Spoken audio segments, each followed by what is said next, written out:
High friends, नमस्ते। Mums magic फुडमा यहाँहरूलाई धेरै धेरै स्वागत छ। यदि हजुरहरूले हाम्रो च्यानललाई सब्सक्राइब गर्नुभएको छैन भने प्लिज सब्सक्राइब गरिदिनु होला र नयाँ रेसिपीको नोटिफिकेसन पाउनको लागि यो बेल आइकनलाई पनि प्रेस गरिदिनु होला। आज हामीले मटर पुलाउ र टमाटरको अचार बनाएर देखाउन जाँदैछौँ। यो पुलाउ बनाउन एकदमै सजिलो र चाँडै पनि बन्छ र मैले यसरी टमाटरको अचार पनि पकाएर यहाँहरूलाई देखाउँदैछु। र अब सुरु गरौँ है त साथीहरू। एउटा प्यानमा मैले 1 ठुलो चम्चा तेल राखेँ। तेल राखेपछि मैले एउटा सानो प्याज, 1 इन्च अदुवा, 3-4 वटा लसुन र अलिकति खुर्सानी पनि काटेर राखेँ। खुर्सानी आफ्नो स्वाद अनुसार राख्नु होला। त्यसपछि मैले यसलाई राखेर यसलाई एकछिन चलाउँछु, पकाउँछु। मिडियम आगोमा मैले यो प्याज, लसुन, अदुवालाई भुट्दैछु। अब यो यतिको भुटेपछि मैले यसमा 4 वटा 5 वटा जति ठुलो टमाटरलाई मसिनो बनाएर काटेर राखेँ। त्यसपछि मैले यहाँ 1 सानो चम्चा नुन राखेँ, आधा सानो चम्चा बेसार पाउडर पनि मैले यहाँ राखेँ। त्यसपछि मैले यसलाई चलाउँछु र मैले यसलाई ढक्कन लगाएर सानो आगोमा पाक्नको लागि छोडिदिन्छु। त्यसपछि मैले अर्को ग्यासमा एउटा प्रेसर कुकरमा 1 ठुलो चम्चा घिउ राखेँ। अब पुलाउ बनाउनको लागि मैले यसमा सुरु गर्दैछु। त्यसपछि मैले यहाँ स्टार, अलिकति दालचिनी, ल्वाङ, सुकमेल र ठुलो इलाइची पनि मैले राखेर मैले यसलाई यसरी भुट्दैछु। यो हल्का भुटेर यसको मिठो बास्ना आउन थालेपछि मैले यसमा 20-25 वटा जति काजु पनि एड गरेँ। तपाईले काजु नराखे पनि हुन्छ, यो अप्सनल हो। काजु छ भने राख्नु, छैन भने नराखे पनि फरक पर्दैन। र मैले यसलाई काजुलाई एकछिन रातो हुने बेलासम्म भुट्छु।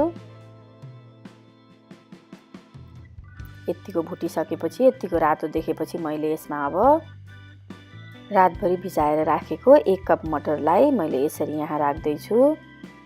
यो मैले सुकेको मटरलाई रातभरि भिजाएर राखेको। तपाईले फ्रेस मटर युज गर्नुभए पनि राम्रो हुन्छ। र यसलाई मैले एकछिन यसरी चलाउँदैछु। मटर एकदमै चाँडै पाक्छ, हामीले त्यस्तो धेरै बेर पकाउनु पर्दैन। मैले यहाँ अब 2 कप चामललाई धोएर 2 कप चामल यहाँ एड गरेँ। एउटा कुरा चाहिँ, पुलाउ बनाउने बेलामा चामललाई कहिले पनि भिजाएर राख्नु हुँदैन। हजुरले म्याक्सिमम भिजाएर राख्नुभयो भने 5-7 मिनट मात्रै, होइन भने यो चामल टुक्रा पर्छ। त्यही भएर हामीले उतिखेरै धुने र चामललाई राखिहाल्ने। त्यसपछि मैले यो चामललाई यसरी यहाँ पकाउँदैछु। एकछिन भुट्ने, मिडियम आगोमा या मिडियम हाई बनाएर भुट्नु होला। त्यसपछि मैले 1/4 सानो चम्चा नुन राखेँ र 1/4 सानो चम्चा नै चिनी पनि एड गरेँ। मैले नुन र चिनी अलिअलि राख्ने। तपाईलाई मन पर्दैन भने नराख्नु भए पनि हुन्छ, तर हल्का मात्रै स्वाद आउने गरी राख्ने। फेरि एकदमै तरकारीमै स्वाद आउने गरी हामीले राख्ने हैन। त्यसपछि हामीले यसलाई एकछिन भुटेपछि मैले यहाँ 2 कप चामलमा 2 कप नै पानी पनि एड गरेँ। मैले जति नै चामल छ मैले त्यति नै पानी युज गरेको छु। नयाँ चामल छ भने चाहिँ हामीले पानी अलि कम युज गर्नुपर्छ, हैन भने गिलो हुन्छ। र मैले यसलाई ढक्कन लगाएर सानो आगोमा पकाउनको लागि छोड्दिएँ। र मैले यता टमाटरको अचारलाई मैले चेक गर्दैछु। यो टमाटर पनि हल्का गलेर यस्तो देखिएको छ। एकछिन हामीले यसलाई चलाएर पकाउँ र सबै टमाटर गल्न दिउँ। मैले यो टमाटरको अचारमा केही पनि मसलाहरू राख्दिनँ, यत्तिकै यसको स्वाद एकदमै मिठो हुन्छ। यत्तिकै पकाउँ, लसुन अदुवाको स्वाद मिठो आउँछ यसमा। र मैले यसमा भने अलिकति 1/4 सानो चम्चा भन्दा पनि कम मैले अलिकति टिमुर पनि यसमा एड गरेँ। मलाई टिमुरको स्वाद मनपर्ने हुनाले, कसैले टिमुरको स्वाद मन पराउनुहुन्न, नराख्नु भए पनि हुन्छ। मैले भने यसमा राखेँ र मैले यसमा आधा कप जति मुलालाई यस्तो सेप बनाएर काटेर राखेँ। मलाई मुला राखेको पनि स्वाद एकदम मनपर्छ। यसरी मैले पकाउँदैछु र यसलाई धेरै बेर एकदमै मुला पाक्ने गरी चाहिँ पकाउने हैन। यतिको पाकेपछि मैले ग्यास बन्द गरिदिएँ र मैले अलिकति हरियो धनिया पनि यसमा एड गरेँ।